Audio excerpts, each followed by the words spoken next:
Good morning, everybody. Thank you for joining us for today's workshop presentation entitled Case in Point, Proven Results from ParkHub's Technology, powered by ParkHub. I'd like to welcome Chris Elliston, Senior Vice President at ParkHub, to the stage.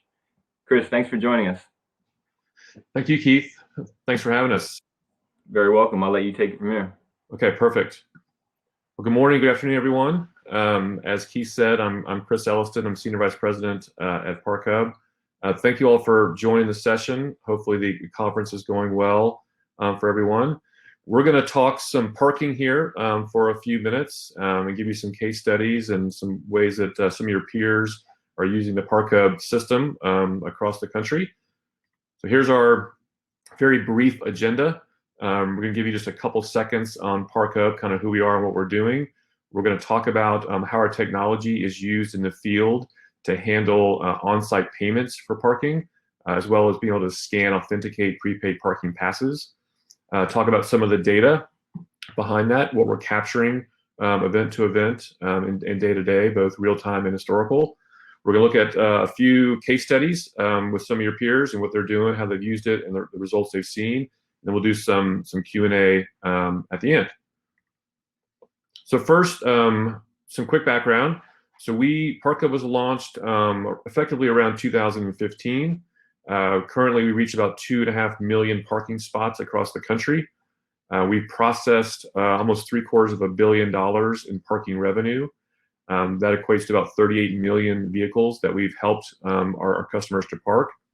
And our clients, about 500 plus customers across the country, wide range of industries, different types of venues, including arenas, stadiums, outdoor amphitheaters, universities, state parks, state fairs, PGA events, you name it, we're involved in it. So our sort of the best way to sum it up, if you had just one or just a few words, it would be basically that ParkHub, provides business-to-business parking technology for the destination industry. And a destination could be really any of those things that I just mentioned. So something that's probably relevant to you all in this conference is that we reach about 40% of professional sports teams across the major leagues. We actually got our start here in Dallas, working with the American Airlines Center, where the Dallas Stars and Dallas Mavericks play. They were our first customer. That quickly moved into AT&T Stadium, where the Dallas Cowboys play. Jerry Jones became an investor in ParkHub, and that kind of got the marketing and PR engine, cranked up a little bit. And then we moved into Globe Life Field as well with the Texas Rangers. So the goal was to make sure that we were really good in our backyard first before we, kind of expanded out. And now, as I said, we're at about 42% of professional teams, stadiums, arenas across the country. So very briefly, this is what these teams and venues have from a technology standpoint. First is what we call Prime, and Prime is a mobile point-of-sale device that works off of LTE. You see it there on the right. It's got an iPhone interface. This is what the parking attendant is going to use during the event. And this device can handle all forms of payment. So whether it's cash, credit card, debit card, NFC card, Apple Pay, Google Pay, soon to be PayPal, whatever it is, payment, we can handle that there live in the parking space. So because it's LTE, it's constantly online. So you have to worry about having it be on Wi-Fi, having access points, infrastructure in the parking lot. This device will serve really as a standalone device. It also, on top of payments, can also scan and authenticate prepaid passes. So whether that pass is acquired through, say the team app, it's acquired through a ticketing company like a Ticketmaster or a TDC or SeatGeek, whatever it is, we can scan those passes in real time. And the real-time component is very important because we know exactly who the person is, when the pass was purchased. Was it purchased the day before, an hour before, 5 minutes before? Was it transferred last minute from someone to somebody else? So the real-time nature of this is very, very critical.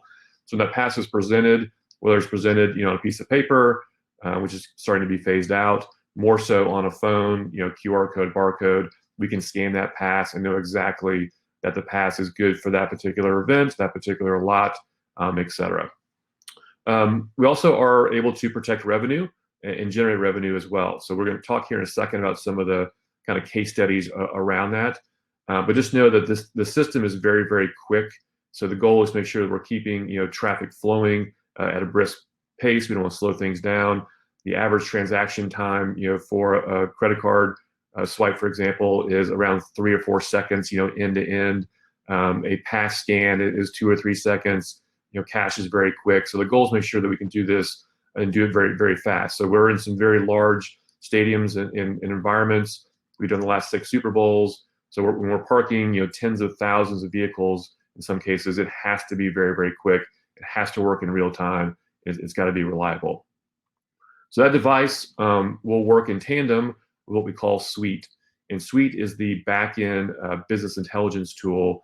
And Suite is really tracking everything from a data perspective. So there's basically sort of 2 modes, right? There's live, where we're tracking everything live.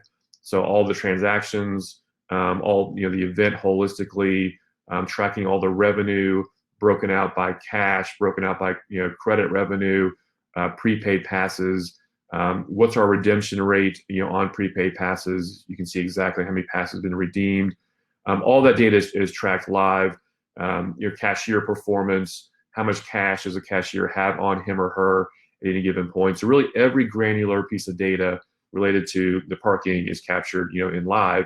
And this is all cloud-based. So if you're on the operations side and you want to see what's happening in real time, you can get on your phone, you can get on an iPad, you can get on your desktop, laptop. If you're cruising around a golf cart, whatever it is, you can see that data in real time on that device. And then we're also tracking everything historically. So all the historical data lives in what we call analytics. So you can see very quickly, what activity occurred for that particular event. You can look at it, from a revenue standpoint, a utilization standpoint, how many of our spots were actually filled for that event. You can do event by event, roll up comparisons to see how did certain events do in a certain month, or weekend versus weekday, yesterday versus today, year over year, types of data, all is captured in analytics. And then we're also handling all the non-revenue parkers as well. So we talked about the different types of transactions that we're doing for paid transactions and prepaid passes. We're also tracking the non-revenue guests as well. So those typically fall into 2 categories. One is what we call exempts. So exempts are really, general categories of people that can park for free. Might be media, might be staff, might be ADA, whatever it's going to be. Even though they're free, we still want to track that to make sure we're capturing that vehicle, that comes through. And secondly would be what we call VIPs. And VIPs could be, historically it's sort of been a list of VIPs that might live on a clipboard or a piece of paper, or it's called out to a attendant at the last minute. This is all a digitized system, so we can have a digitized list of those VIPs. So a person pulls up, they present an ID, we can scan the list very quickly and see, yes, the person's on the list, and we can let them in. We can add names on the fly, delete names on the fly, so it's all dynamic and in real time. So it's a secure system, it's all cloud-based, all in one place, nothing to install, nothing to download, it's all right there in Suite. So super simple, and training and getting people up to speed on this is also very quick, both on the attendant side and the back-end side. Then the last thing from a product standpoint is what we call Product Safe or ParkHub Safe. And these are products that we kind of dusted off during COVID or acquired during COVID. And there's really 3 that fall into this category. One is called ParkHub Trace, and that's simply an employee contact tracing system. Secondly is ParkHub Tap, and this is a sign-based application that goes into transient lots, surface lots. So instead of getting out of your car and stuffing $5 into a slot, or you're touching a kiosk or doing something that might not be very safe and clean, this is a sign, a contactless sign. You can get out, scan it with your phone, and then handle payment through the interface. And then thirdly is ParkHub Match, and this is basically really used more for inside the venue for access into certain areas of the venue. Might be a VIP area, might be a suite, for example. And it's a tokenized system. So if on my device, I have a bicycle, an airplane, and a bell, the attendant that's letting me in should have the same exact 3 tokens. Those 2 things match up. and you can gain authentication and gain entrance to that facility. So that's what we call it, ParkHub Match. So wrapping up, just to get into a few kind of case studies here. The first one is the American Airlines Center that I referenced earlier, our first customer. They saw a 48% lift in revenue in the first year. And this was primarily due to what we call inventory management. So in a basic level, if I have 2 parking passes, to an event, the venue historically has allocated 2 parking spots for me for that event. Well, they didn't know if I used that second pass or not. So that second spot may go filled and may go unfilled. Now they know that the guest is using that second pass 2.6% of the time, for example. Well, based on all the rolled up data and analytics, they can figure out that, hey, I can probably sell 3% more parking based on our redemption rates and our how many passes are actually showing up. So for a venue like American Airlines Center that's doing 240, 250 events a year, that's serious revenue for them. So inventory management has been a big revenue driver with our system. Second is AT&T Stadium.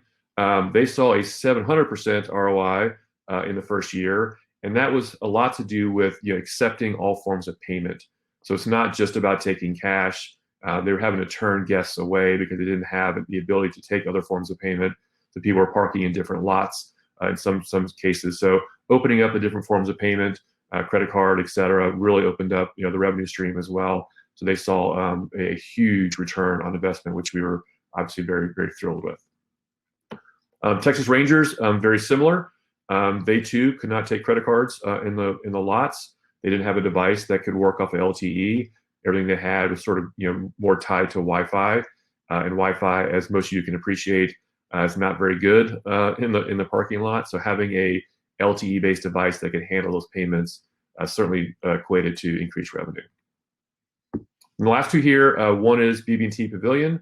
This is a outdoor amphitheater. Interesting one here. This is really tied more towards concession spend. And the theory was that because people are getting inside the venue more quickly because the parking experience was faster, people were spending more money. So they saw that people were getting inside sooner than they were previously. They're spending more money, and it meant an instant increase in concession spend.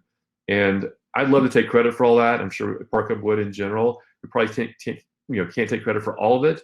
We certainly think that getting folks in quickly, getting inside the venue quicker, certainly equates to concession increase. So that was good to see.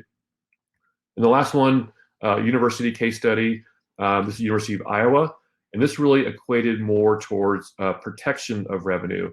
In this case, protecting invalid and duplicate passes, meaning that we saw almost $37,000 of passes trying to get through that were either invalid, and invalid might be it was the wrong pass for the wrong event, or someone tried to create a fake pass, for that event.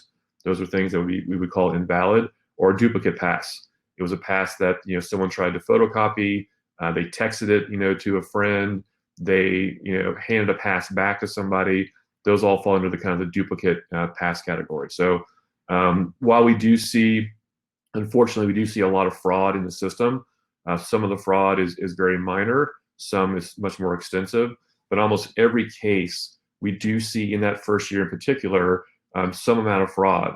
And what's great to see is that fraud almost goes away completely in the years after that. So the folks that have been doing some of this stuff and trying to get through with a fake pass or a duplicate pass, now they got to figure out a different method. So it's meant more revenue, obviously, for the university and for folks that are seeing this kind of fraud, because now folks have to buy an actual real parking pass as opposed to trying to present a fake one. So a lot of ways that the system is sort of seen to generate revenue. I'm also seeing kind of reduced staff time, especially on the back end when staff is checking out, because of the system. It's really a one-click kind of thing to see if someone has a certain amount of cash. We can check them out quickly. There's not that long process of paperwork and hour-long checkout procedures for the parking attendants. So the staff reduction, obviously, and timing meant revenue increases. The fraud, the inventory management. There's probably 4 or 5 levers that equate to more revenue. So it's great to have a system that can both increase and speed up ingress, provide the customer with more data, and also increase revenue. It's a great kind of three legs of the stool. Okay, I'm going to pause there and answer any questions that you all might have. And I see a couple already. So Mark's question, highlights of having exceptional fan movement transitions at games. We do, actually, and it's really not just tied to one particular industry. We've seen this across the board, whether it's an entertainment venue, it's a university, it's a professional sports venue. In almost every case, they've seen that it's a very easy process. It's not laborious. It doesn't slow things down. Easy to scan a pass, easy to handle a credit card. Now that contactless is such a big thing in our lives, being able to have a system that doesn't have to touch anything is obviously a big thing too. Whether it's a scan, it's a chip insertion into the device, that kind of thing certainly makes for a better fan experience and a safer fan experience. Emily's question: any big limitations for the software? It can be used almost anywhere. Do you have applications in more than the sports entertainment industry? No limitations at all. I mentioned earlier, it's a cloud-based system. So ParkHub basically is hardware as a service and software as a service. So the software side of it, I mentioned it's cloud-based. You can just log in from any device, username and password, and can access all the data.